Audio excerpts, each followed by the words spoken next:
Écoutons. Mais nous ne voulons pas nous battre contre l'Europe. Mais si l'Europe veut se battre, nous y sommes prêts maintenant. Il ne doit y avoir aucun doute à ce sujet. De quoi s'agit-il? Si l'Europe commence les hostilités, vous savez, c'est pas l'Ukraine.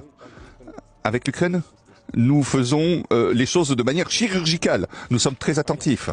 Vous le comprenez, n'est-ce pas? Ce n'est pas une guerre au sens moderne du terme. Mais si l'Europe commence une guerre, elle veut une guerre, nous le ferons. Non, Kupiansk se trouve depuis quelques jours sous notre contrôle, pleinement. Il me semble que les dirigeants ukrainiens ont autre chose à faire aujourd'hui. Ils ont, s'agissant des zones de combat, et j'ai l'impression qu'ils vivent sur une autre planète. J'espère que les va-t-en-guerre européens réalisent ce que signifie réellement la phrase de Poutine lorsqu'il affirme que l'opération en Ukraine n'est pas une guerre totale, mais une campagne limitée, chirurgicale et encadrée par des lignes rouges strictes pour éviter un chaos nucléaire. Contre l'Union européenne, il ne sera plus question d'opérations limitées comme dans le Donbass. La Russie mobilisera l'arsenal stratégique. Ce sera des missiles hypersoniques à pleine capacité, pas quelques frappes symboliques sur Kiev ou Odessa. Ce sera la rupture immédiate des chaînes d'approvisionnement, notamment énergétiques, auxquelles les Européens s'accrochent encore. Hypocrisie. J'espère que les Européens comprennent que la Russie leur dit clairement qu'un affrontement direct dépasserait de très loin tout ce qu'ils ont pu imaginer et que, dans ce type de guerre, ils ne feraient tout simplement pas le poids. En plus, c'est vrai.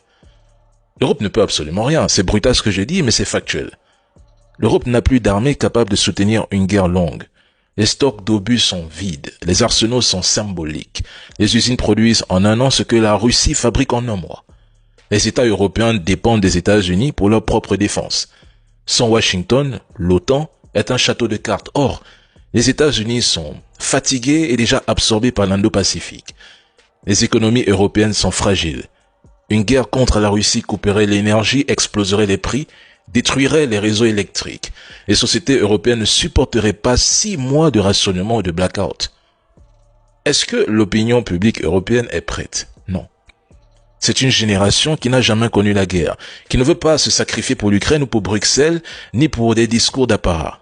Pire, la géographie joue pour Moscou. La Russie peut se battre chez elle, sur ses lignes. Par contre, l'Europe devrait projeter une guerre sur 3000 km sans profondeur stratégique.